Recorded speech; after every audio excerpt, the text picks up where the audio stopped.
Hello everyone, आज हम भूगोल का लेसन 6 रीड करेंगे। लेसन 6 है भारत, यातायात, व्यापार एवं संचार। यानी कि भारत में यातायात, व्यापार एवं संचार। हम अपने खेत से घर तक अनाज कैसे लाते हैं। जब बुआ, मामा या किसी अन्य रिश्तेदार के घर जाना होता है तो हम किस साधन से जाते हैं।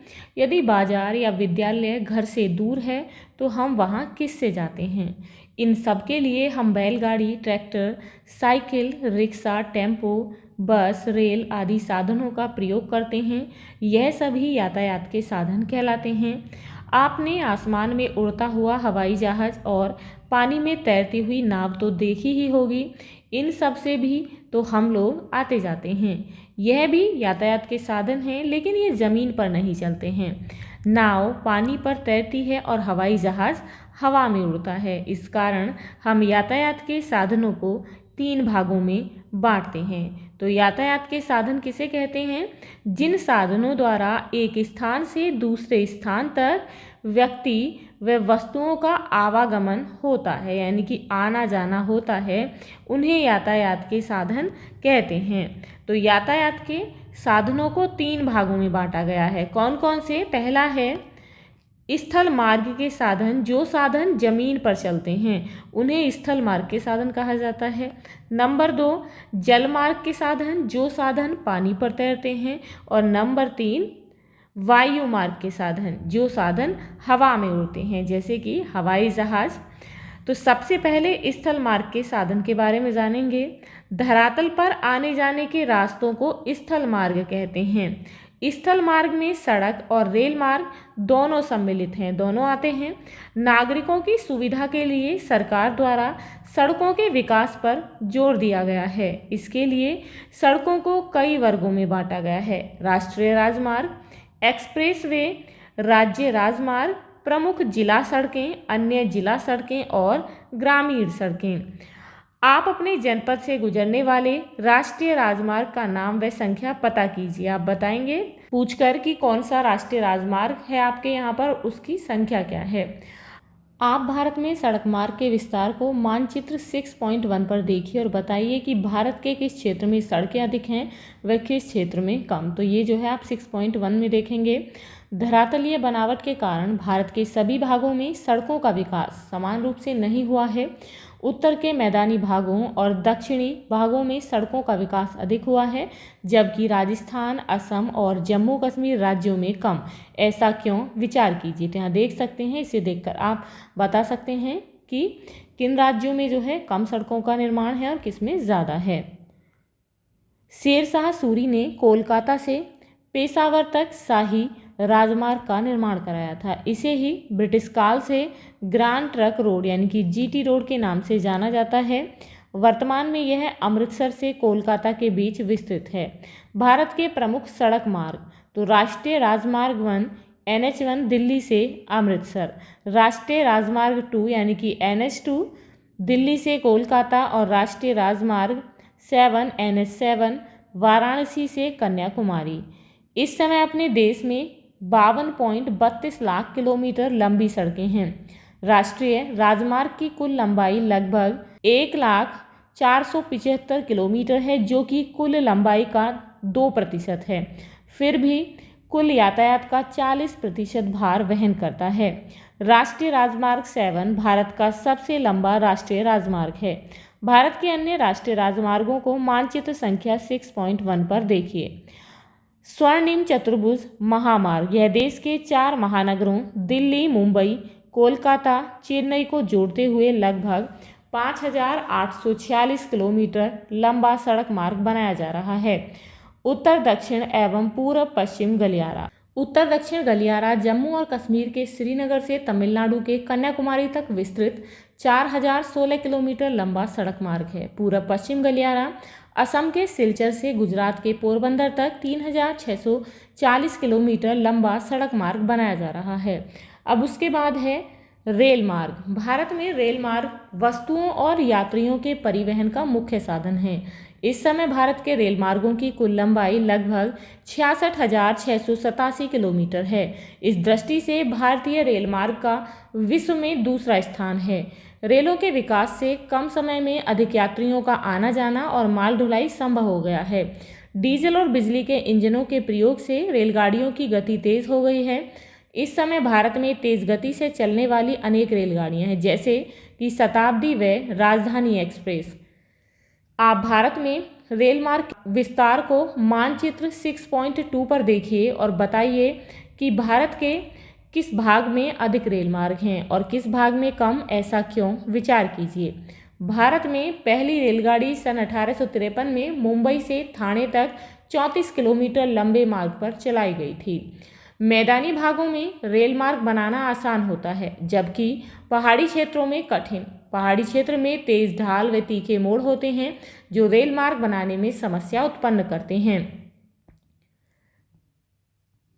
यहाँ सुरंगें बनाकर रेल मार्ग बनाने पड़ते हैं, जिसमें अधिक धन खर्च होता है। भारत के दक्षिणी भाग के पठारी होने के कारण यहाँ के रेल मार्ग टेढ़े मेढ़े हैं।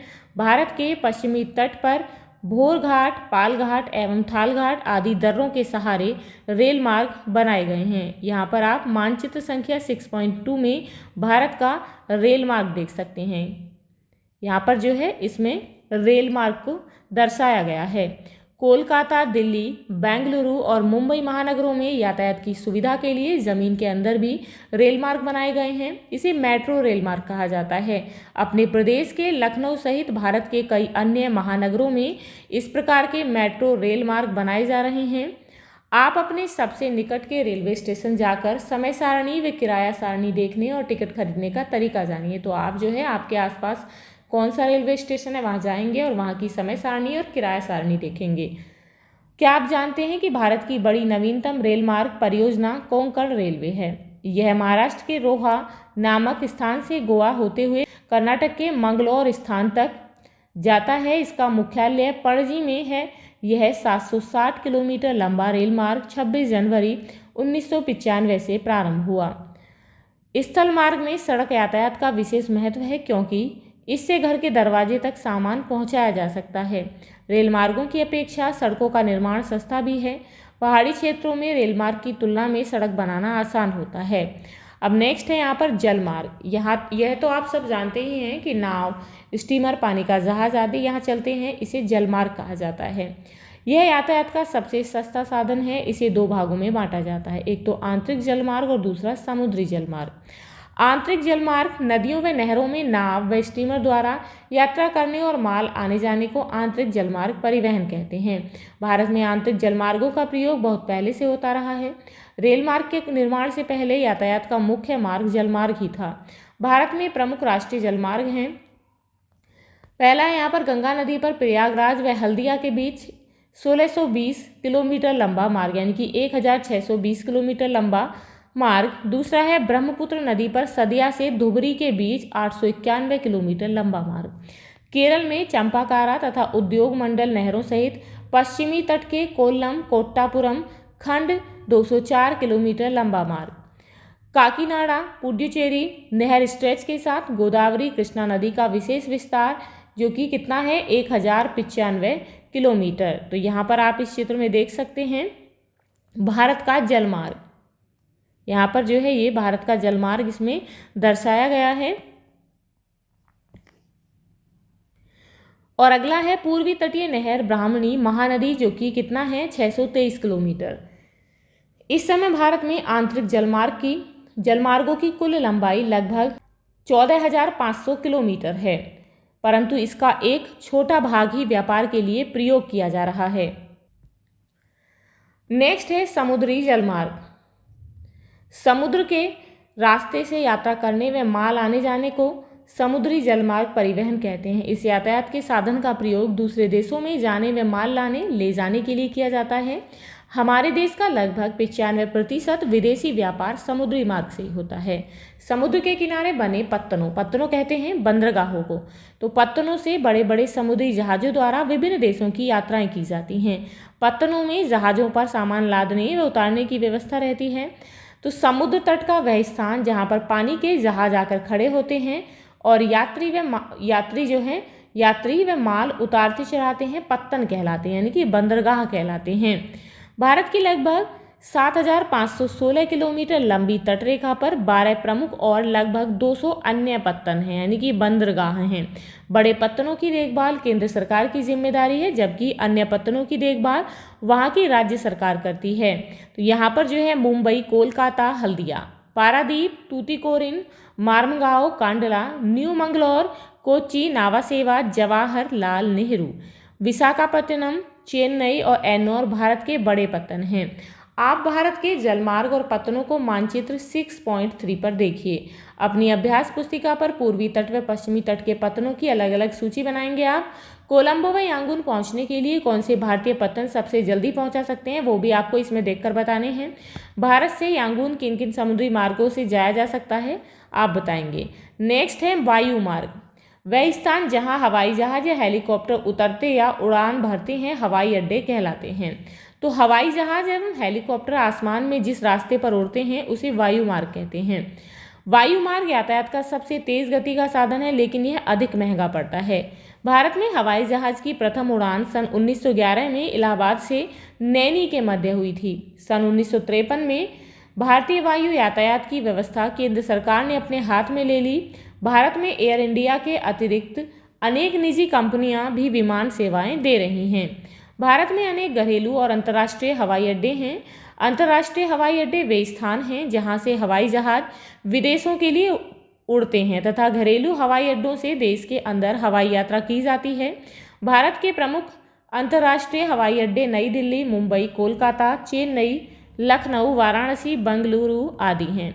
मानचित्र 6.4 पर इनकी स्थिति को देखिए और बताइए। तो यहाँ पर जो है आप देख सकते हैं, ये जो है भारत का वायुमार्ग का यहाँ पर मानचित्र है। तो यहाँ पर क्या है, ये यहाँ पर दर्शाए गए हैं जहाँ जहाँ पर हवाई अड्डे हैं। हवाई जहाज द्वारा दिल्ली से कोलकाता जाने पर बीच में कौन कौन से हवाई अड्डे पड़ेंगे, आप जो है ये सब जो है यहाँ मानचित्र में देख कर बताएंगे। भारत के प्रमुख अंतर्राष्ट्रीय हवाई अड्डों की सूची अपनी अभ्यास पुस्तिका पर बनाइए। सड़क, रेलगाड़ी, पानी का जहाज, हवाई जहाज आदि यातायात के साधनों ने विभिन्न गांवों, शहरों, खनिज स्थलों, उद्योग धंधों, कल कारखानों आदि को एक सूत्र में पिरोया है। इसने भारत के व्यापार को विकास के रास्ते पर आगे बढ़ाया है। व्यापार, जब आपके घर में किसी चीज़ की आवश्यकता होती है तो आप उसे कैसे और कहाँ से लाते हैं? आप बाजार जाते हैं, वहाँ दुकानदार से अपनी आवश्यकता की चीज़ मांगते हैं। दुकानदार उस वस्तु के खरीद यानी कि मूल्य, क्रय मूल्य पर, क्रय यानी कि खरीदना, कुछ लाभ जोड़कर आपसे धन लेता है और आपको वह वस्तु बेच देता है। इस लेन देन की प्रक्रिया को व्यापार कहते हैं। तो वस्तुओं और सेवाओं के खरीदने व बेचने की इस प्रक्रिया को व्यापार कहते हैं। इसी प्रकार जब हमारा देश अपनी आवश्यकता की कोई वस्तु किसी दूसरे देश से खरीदता है तो उसे आयात यानी कि इंपोर्ट कहते हैं, और अपने देश में आवश्यकता से अधिक पैदा हुई यानी बनी हुई वस्तु को जब किसी दूसरे देश को बेचता है तो उसे निर्यात यानी कि एक्सपोर्ट कहते हैं। आयात और निर्यात व्यापार के दो प्रमुख अंग हैं। व्यापार दो प्रकार का होता है, एक होता है देशी व्यापार और दूसरा होता है विदेशी व्यापार। तो देश के भीतर विभिन्न राज्यों द्वारा एक दूसरे से सामान खरीदना या बेचना भी आयात निर्यात की श्रेणी में आता है। तो भारत का देशी व्यापार का अर्थ है देश की सीमा के भीतर आवश्यकता अनुसार वस्तुओं की खरीद बेच करना। किसी भी राज्य को जिस वस्तु की आवश्यकता होती है वह उसे अन्य राज्य से खरीदता है। जो राज्य जिस वस्तु का अपनी आवश्यकता से अधिक उत्पादन करते हैं वह उसे दूसरे राज्यों को बेचते हैं। पंजाब, उत्तर प्रदेश से गेहूं, पश्चिम बंगाल, ओडिशा से चावल, कर्नाटक, केरल से मसाले, महाराष्ट्र, गुजरात से नमक, सूती वस्त्र व कपड़े, असम से चाय, जम्मू कश्मीर से फल आदि दूसरे राज्यों को बेचा जाता है। आप अपने गांव मोहल्ले के लोगों द्वारा खरीदे और बेचे जाने वाली वस्तुओं की सूची अपनी अभ्यास पुस्तिका पर बनाएंगे। अब आता है भारत का विदेशी व्यापार। दो देशों के बीच व्यापार अंतर्राष्ट्रीय व्यापार कहलाता है। भारत की विदेश व्यापार नीति द्वारा व्यापार को प्रशासनिक नियंत्रण से अधिकांशतया मुक्त रखते हुए बहुत कम प्रतिबंध लगाए गए हैं। आशा की गई है कि इससे हमारे निर्यात, विशेषकर कृषि एवं सेवा क्षेत्र को बढ़ावा मिलेगा और आत्मनिर्भर अर्थव्यवस्था का विकास होगा। भारत का विदेशी व्यापार का लगभग 98% जलमार्ग यानी कि पत्तनों द्वारा, जलमार्ग यानी कि बंदरगाहों द्वारा, तथा शेष 2% स्थल मार्ग एवं वायु मार्ग द्वारा होता है। तो अंतर्राष्ट्रीय व्यापार में पिछले 15 वर्षों में भारी बदलाव आया है। वस्तुओं के आदान प्रदान की अपेक्षा सूचनाएं, ज्ञान तथा प्रौद्योगिकी यानी कि टेक्नोलॉजी का आदान प्रदान बढ़ा है। भारत अंतर्राष्ट्रीय स्तर पर एक सॉफ्टवेयर महाशक्ति के रूप में उभरा है तथा सूचना प्रौद्योगिकी के माध्यम से अत्यधिक विदेशी मुद्रा अर्जित कर रहा है। सभी देश अंतर्राष्ट्रीय व्यापार पर निर्भर हैं क्योंकि एक देश में सभी प्रकार की वस्तुएं आवश्यकता के अनुरूप नहीं मिल सकती हैं। इस कारण अपनी आवश्यकता के अनुसार सभी देशों को आयात निर्यात करना पड़ता है। भारत का विश्व के अधिकांश देशों के साथ व्यापारिक संबंध है। तो यहाँ पर देख सकते हैं कि भारत के प्रमुख आयात क्या क्या हैं, क्या क्या चीज़ें मंगाई जाती हैं, और निर्यात क्या है, क्या क्या जो है दूसरे देशों को बेची जाती है। तो प्रमुख आयात हैं मशीनें, कृषि उत्पाद, पेट्रोलियम तथा पेट्रोलियम उत्पाद, मोती व बहुमूल्य रत्न, रसायन और संबंधित उत्पाद, कोयला तथा कोक, लोहे तथा इस्पात की वस्तुएं, इलेक्ट्रॉनिक वस्तुएं। निर्यात के हैं कृषि एवं संबंधित उत्पाद, अयस्क एवं खनिज, रत्न व आभूषण, रसायन व संबंधित उत्पाद, इंजीनियरिंग का सामान, पेट्रोलियम एवं पेट्रोलियम उत्पाद, वस्त्र तथा तैयार कपड़े, हस्तकला की वस्तुएं, इलेक्ट्रॉनिक वस्तुएं।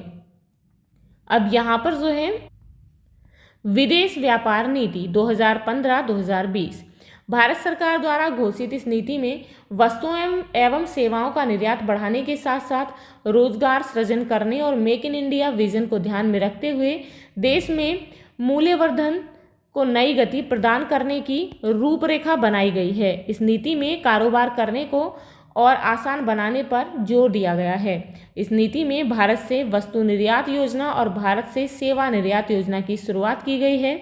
वस्तु निर्यात योजना का उद्देश्य वस्तुओं का निर्यात बढ़ाना है। संचार, आपको अपने किसी दोस्त या रिश्तेदार को यदि अपने घर दावत पे बुलाना होता है या उसे कोई सूचना या जानकारी देनी होती है तो आप क्या करते हैं? तो आप अपने दोस्त या रिश्तेदार के पास बिना गए या बिना किसी को उन तक भेजे कोई सूचना या जानकारी देने व विचारों का आदान प्रदान करने के लिए जिन साधनों का प्रयोग करते हैं वे सभी संचार के साधन हैं। तो क्या आप जानते हैं कि भारत में डाक प्रणाली की शुरुआत 1766 में हुई थी, यानी कि सन 1766 ईस्वी में। आप अपनी जानकारी के अनुसार विभिन्न संचार के साधनों की सूची अपनी अभ्यास पुस्तिका पर बनाएंगे, जो भी जिनके बारे में भी आप जानते हैं। तो अपने देश भारत ने संचार के क्षेत्र में उल्लेखनीय प्रगति की है। हमारी डाक संचार व्यवस्था विश्व में सबसे बड़ी है। यह पत्र, तार, पार्सल, किताबें, अखबार, बिजली व टेलीफोन के बिल आदि स्थल, जल या वायु परिवहन द्वारा लोगों तक बहुत जल्दी पहुंचाता है।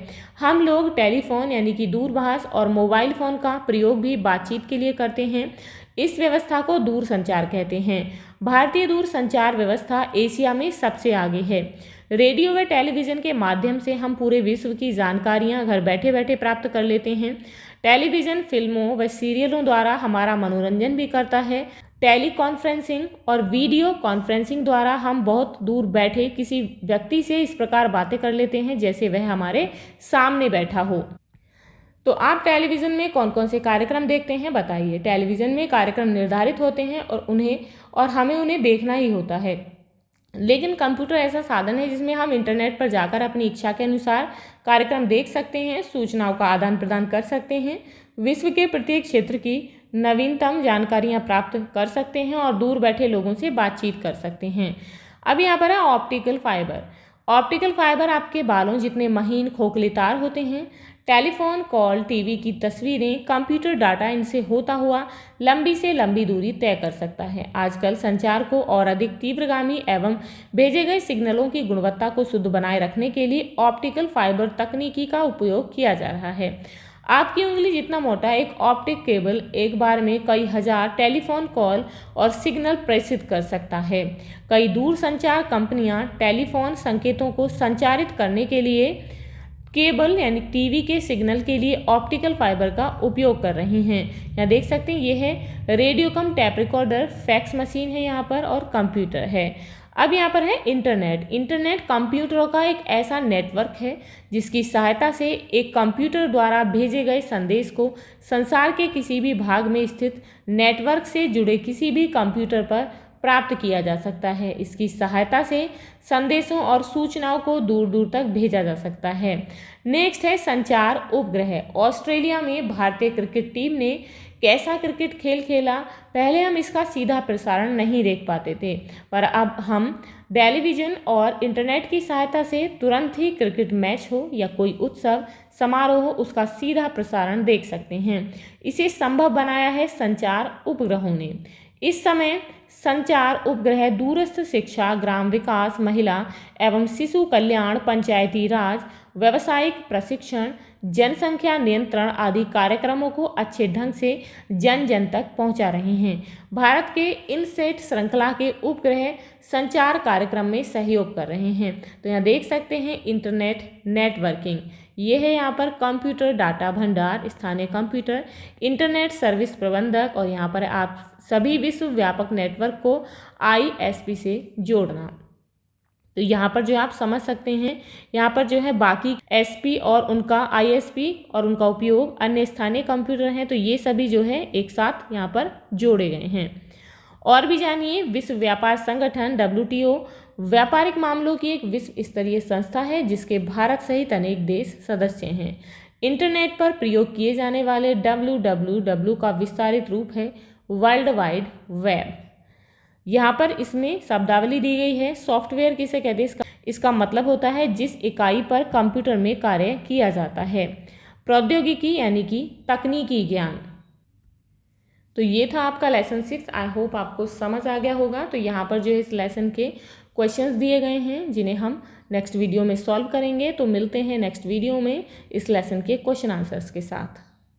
If you like this video, please like and share, and if you are new on this channel, please subscribe the channel. Thank you.